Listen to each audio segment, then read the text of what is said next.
I wonder if you're feeling a bit dozy today, this week, this month, this year. Lockdown has certainly created a kind of apathy, a default mode of a sort of weariness in the whole thing. People tell me that some of them are very busy because lots of things to do, others are furloughed and they're bored. But for almost everybody, there seems this kind of paralysis, an inability to make decisions, a demotivation. And I want to address that sense in which for lots of people there's a very worrying sense of having given up on being able to change anything or do anything much or certainly plan for the future, but are kind of plodding wearily through every day. Without the kind of energy levels that they're used to, because, well, what's the point of trying to plan? You don't know when the rules are going to change or what they are, and if they are going to change, they're weeks away, and it all seems very wearying. And sometimes even people who've argued strongly and passionately for things to be different have just been so crushed by the overwhelming sense that this is the only way to do it. There is no other way. We brook no dissent, no disagreement. This is what's going on. It sometimes feels just overwhelming. A bit like being in prison. Prisoners often feel like that. And of course, many people feel like they are in prison. Stay at home to save lives, imprison in your own house, stay local, imprisoned in your own locality, and with borders closed across the world and here in the UK, you can't even get out of the country. We're prisoners in our own homes, prisoners are in our own locality, and prisoners in our country. That trappedness leads to huge levels of dullness of spirit and a lack of energy and just an overarching weariness. Not necessarily sick, although some people do have these mental health issues, but just a sense of, when is this thing going to be ending? And we've got no excitement or motivation, at least many of us, to see things change or to get out of this. We've just settled into a weary complacency. Well, if that's you, I want to talk about two passages in the Bible that talk about urgency, the need for change, the need for movement, the need for action now, and to lift us by the Spirit out of this spirit of weariness. Of course, one of the most famous verses about this is in 2 Corinthians and chapter 6. This is Paul writing to the church at Corinth and saying this: in the time of my favour, this is God speaking to the church, I heard you. In the day of salvation, I helped you. I tell you, Paul says, now is the time of God's favour. Now is the day of salvation. And you can almost hear in the text there and in the context a sense of urgency. Don't put it off till tomorrow. Now's the day. This is what we've got. The past is done. Can't alter that. The future you don't have. You certainly can't control it. But now, this moment, this day, this hour, this is what you've got. Today is the day of salvation. Now, the Gospels pick this idea up too in Luke's Gospel and in chapter 12. And this story occurs, the parable of the rich fool. And Jesus tells this story in Luke 12:16. He told them this parable. The ground of a certain rich man yielded an abundant harvest. He thought to himself, what shall I do? I've got no place to store all these crops. Then he said, this is what I'm going to do. I'm going to tear down my barns and build bigger ones. And then I'll store my surplus grain. I'll say to myself, you've got plenty of grain laid up for many years. Take life easy. Eat, drink, be merry. But God said to him, you fool, this very night your life will be demanded from you. Then who will get what you have prepared for yourself? This is how it will be with whoever stores up for themselves riches on earth, but is not rich toward God. Now, this story tells us lots of things, actually. It's a parable about where your priorities lie. It's a parable about material things and so on. But whatever else it is, it's a parable about the time we have for us. Because the rich guy here is basically just extending out his life plan, saying, well, I don't need to worry about it today. Got bags of time. It'll all be okay. A kind of well, whatever, I'll do it at some point in the future. And there's a lack of urgency to do the right thing, a lack of urgency to do anything, actually, in his life. So here in Luke, and what we just read in Corinthians, there's this passion in the biblical narratives about now. This is what we've got available to us.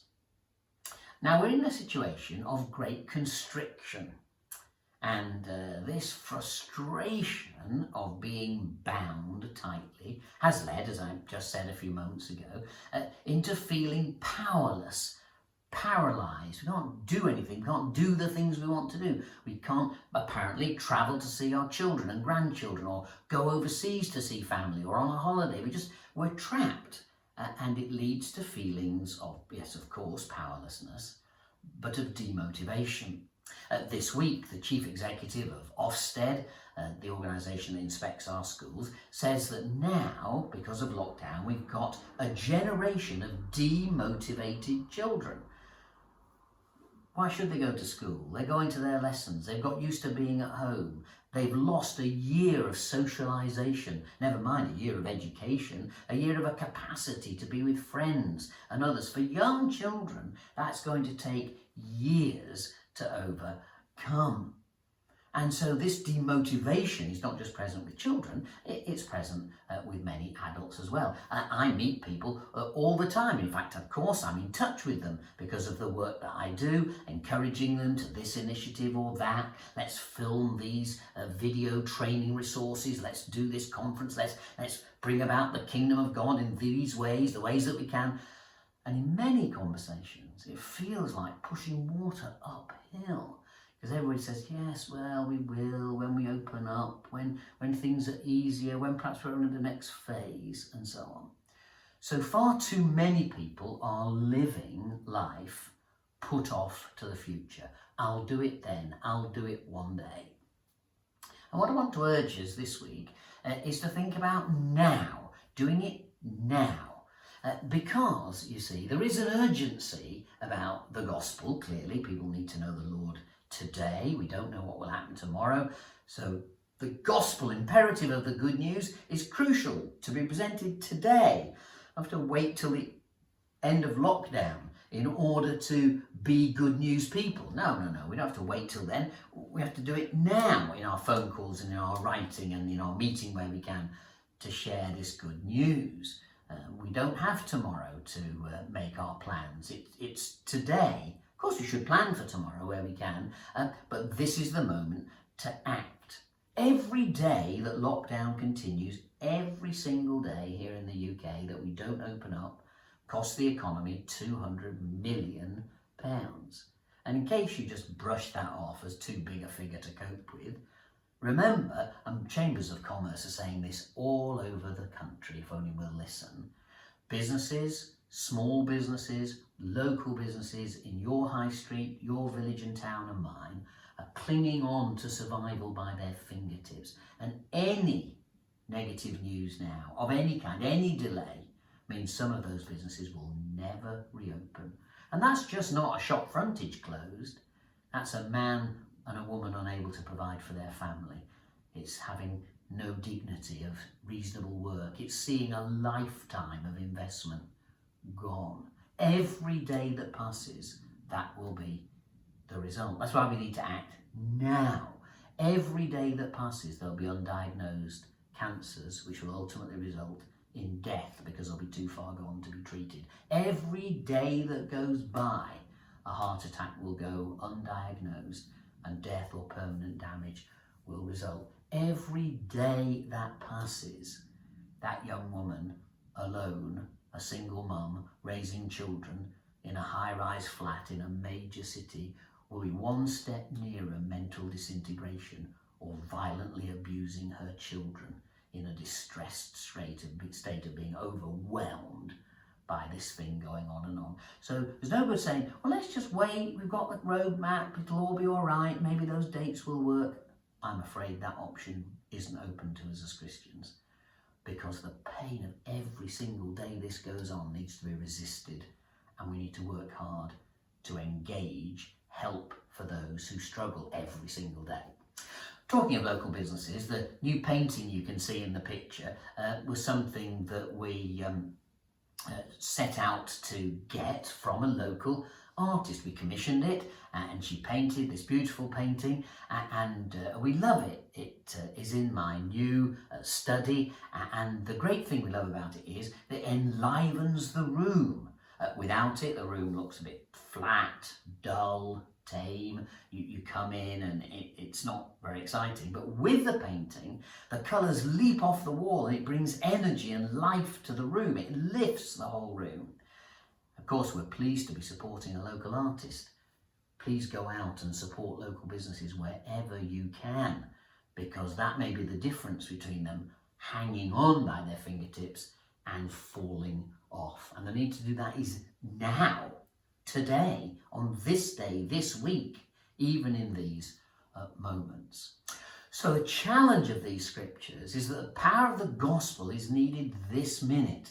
We can't wait till our churches are fully open or we're fully meeting or all the restrictions are lifted. Who knows when that will happen? We need to be bold, to be driving back the fear, to be driving back the forces which contain the church, try and lock it up, and be bold sharing the good news now with neighbours and friends. Today is the day of salvation. Today is the day of rescue. Don't be like the rich fool who says, oh, well, yeah, you know, when it's all done, then we'll do this. In the future, yeah, we should get round to it one day. Don't blame this overbearing state which is trying to crush our humanity at the moment. Don't just blame that for everything. Let's find a way to live now in flourishing as best we can. Let's push back on these draconian rules and let's find ourselves looking out for people in need, encouraging them to flourish, and let's do it today. Today, read our Bibles. Today, pray. Today, give money to someone in need. Today, support a local business. Today, reach out in care to a lonely person. Let's see the urgency of the Bible and respond to it. Let's dispel the lethargy, the demotivation, the sense of gloom. Let's dispel it with the light of Christ so that we're those not like the rich fool who put things off for a day they actually didn't have. And let's be like what Paul says to the Corinthians, today's the day of salvation. Today's the day to live for Jesus. Today's the day to embrace his forgiveness. Today's the day to be God's agents on earth to all those around.